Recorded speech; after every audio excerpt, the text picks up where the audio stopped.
નમસ્કાર દર્શક મિત્રો, ધ લોકસત્તા શોમાં આપનું સ્વાગત છે।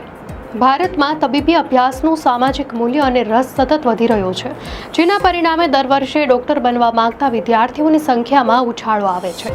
વર્ષ 2024માં 13 લાખથી વધુ ઉમેદવારોએ નીટની પરીક્ષા પાસ કરી હતી। જો કે સરકારી અને ખાનગી કોલેજોમાં માત્ર 1 લાખથી થોડી વધારે બેઠકો ઉપલબ્ધ હોવાથી મેડિકલના સપના જોનારા હજારો વિદ્યાર્થીઓ માટે વિદેશ જવું અનિવાર્ય બની જાય છે। વિદેશ જવા પાછળનું એક મુખ્ય કારણ ભારતમાં ખાનગી મેડિકલ કોલેજો દ્વારા વસૂલવામાં આવતી આસમાની ફી છે। તમિલનાડુમાં કાર્યરત ડોક્ટર અરુલ વર્મન, જેમણે રશિયામાંથી મેડિસિનનો અભ્યાસ કર્યો છે, જે પોતાનો અનુભવ જણાવે છે। 2014માં જ્યારે નીટ નહોતી ત્યારે સરકારી કોલેજમાં માર્ક્સના કટ ઓફને કારણે તેમને પ્રવેશ ન મળ્યો। ખાનગી કોલેજોએ માત્ર ડોનેશન પેટે જ ₹30 થી 35 લાખની માંગણી કરી અને કોર્સનો કુલ ખર્ચ ₹80 લાખની આસપાસ થવાનો અંદાજ હતો। ખેડૂત પિતા અને મજૂરી કરતી માતાના પુત્ર અરુલે જ્યારે અખબારમાં વિદેશમાં ઓછી ફીની જાહેરાત જોઈ ત્યારે તેમને એક આશાનું કિરણ દેખાયું। એજન્ટે વાર્ષિક માત્ર ₹1.5 લાખ ફી જણાવી। જો કે રહેવા ખાવાના ખર્ચ સહિત કુલ ખર્ચ ₹10 થી 15 લાખ જેટલો થયો। તબીબી શિક્ષણની ફી પર નિયંત્રણ લાવવા માટે સરકાર અને નેશનલ મેડિકલ કમિશન દ્વારા પગલાં લેવાયા છે। સરકારી કોલેજોની ફી રાજ્ય સરકારો નક્કી કરે છે, જ્યારે ખાનગી કોલેજોની ફી નિવૃત્ત હાઈકોર્ટના ન્યાયાધીશની આગેવાની હેઠળની સમિતિ નક્કી કરે છે। એનએમસીએ ખાનગી કોલેજમાં 50% મેનેજમેન્ટ બેઠકો માટે ફીની માર્ગદર્શિકા પણ જાહેર કરી છે। તેમ છતાં ફીના ઊંચા દર યથાવત છે। આર્થિક સર્વેક્ષણ 2024-25 મુજબ 48% બેઠકો ધરાવતી ખાનગી કોલેજો ₹60 લાખથી ₹1 કરોડ કે તેથી પણ વધારે ફી વસૂલે છે, જે હજારો વિદ્યાર્થીઓને ચીન, રશિયા, યુક્રેન, ફિલિપાઇન્સ અને બાંગ્લાદેશ જેવા 50થી પણ વધારે ઓછા ફીવાળા દેશો તરફ ધકેલે છે। વિદેશમાં મેડિકલ અભ્યાસ માટે એનએમસી દ્વારા 2021માં કેટલાક નિયમો ફરજિયાત કરાયા, જેમાં અભ્યાસનો સમયગાળો ઓછામાં ઓછો 54 મહિનાનો અને સંબંધિત દેશની ભાષા શીખવાનો 6 મહિનાનો કોર્સ આ સમયગાળામાં સામેલ ન થાય તે જરૂરી છે। આ ઉપરાંત 1 વર્ષની વ્યવહારુ તાલીમ પણ ફરજિયાત છે। આજે ઘણા ભારતીય વિદ્યાર્થીઓ પૂર્વ યુરોપિયન દેશો તરફ વળી રહ્યા છે, જ્યાં ભારતમાં ₹1 કરોડના ખર્ચ સામે ₹40 લાખથી પણ ઓછી કિંમતે સંપૂર્ણ તબીબી શિક્ષણ પૂર્ણ કરી શકાય છે।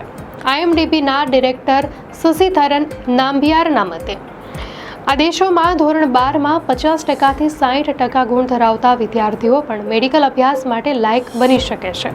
કોરોના મહામારી પહેલા ચીન એક લોકપ્રિય સ્થળ હતું, જ્યાં ₹25 થી 30 લાખમાં અભ્યાસ પૂરો થતો, પણ સરહદ વિવાદો અને યુક્રેન યુદ્ધને કારણે હવે કિર્ગિસ્તાન અને કઝાકિસ્તાન જેવા પૂર્વ યુરોપિયન દેશો મુખ્ય પસંદગી બન્યા છે, જ્યાં ₹25 લાખથી ઓછા ખર્ચે અભ્યાસ પૂર્ણ થઈ શકે છે।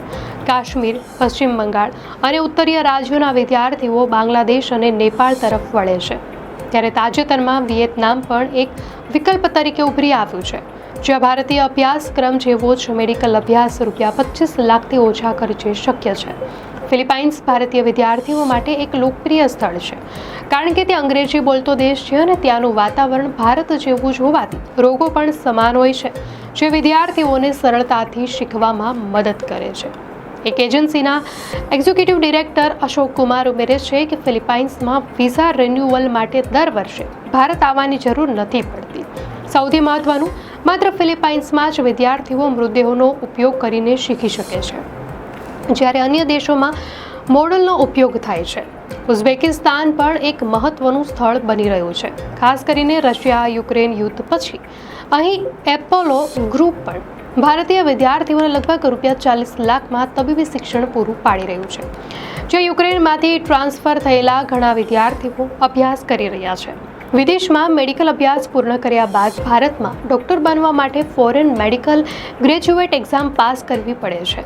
2024ના FMG પરીક્ષાના આંકડા દર્શાવે છે કે કિર્ગિસ્તાન, ચીન અને રશિયામાં અભ્યાસ કરનારા વિદ્યાર્થીઓની સંખ્યા સૌથી વધુ હતી, જે છેલ્લા 5 વર્ષમાં પૂર્વ યુરોપિયન દેશો તરફ વધેલા વલણનો સંકેત આપે છે। અમેરિકા અને બ્રિટન જેવા દેશોમાં તબીબી ડિગ્રી મેળવવાનો ખર્ચ ₹2.5 કરોડથી ₹5 કરોડ સુધી પહોંચે છે અને પ્રવેશ માટે ધોરણ 12માં 90%થી વધુ ગુણ હોવા જરૂરી છે। પરિણામે ત્યાં જતા ભારતીય વિદ્યાર્થીઓ મોટાભાગે તે જ દેશોમાં ડૉક્ટર તરીકે પ્રેક્ટિસ કરવા માગે છે. જો કે મલેશિયામાં ખાનગી સંસ્થાઓમાં જોડાઈને ત્યાંથી પશ્ચિમી દેશોમાં અભ્યાસ ટ્રાન્સફર કરવાનો એક વૈકલ્પિક રસ્તો પણ ઉપલબ્ધ છે, જેના માટે ધોરણ 12માં 86% ગુણની જરૂર પડે છે. તો જર્મનીમાં સરકારી સંસ્થાઓમાં અભ્યાસ મફત હોવા છતાં જર્મન ભાષામાં B2 C3 સ્તરની નિપુણતા ફરજિયાત હોવાથી ત્યાં જતા વિદ્યાર્થીઓની સંખ્યા ઓછી છે. અંતે FMG પરીક્ષાની મુશ્કેલીઓ છતાં સરકાર હવે ભારતમાં અને વિદેશ અભ્યાસ કરનારા બંને પ્રકારના વિદ્યાર્થીઓ માટે એક સામાન્ય પરીક્ષા યોજવાનું વિચારી રહી છે. જો અમલમાં આવે તો ઘણા મધ્યમ વર્ગના વિદ્યાર્થીઓ ભારતમાં કરોડો રૂપિયા ખર્ચવાને બદલે વિદેશમાં સસ્તું અને ગુણવત્તાયુક્ત તબીબી શિક્ષણ મેળવવાનું પસંદ કરી શકે છે, જે ભારતીય તબીબી શિક્ષણના ક્ષેત્રમાં એક મોટો ફેરફાર લાવી શકે છે.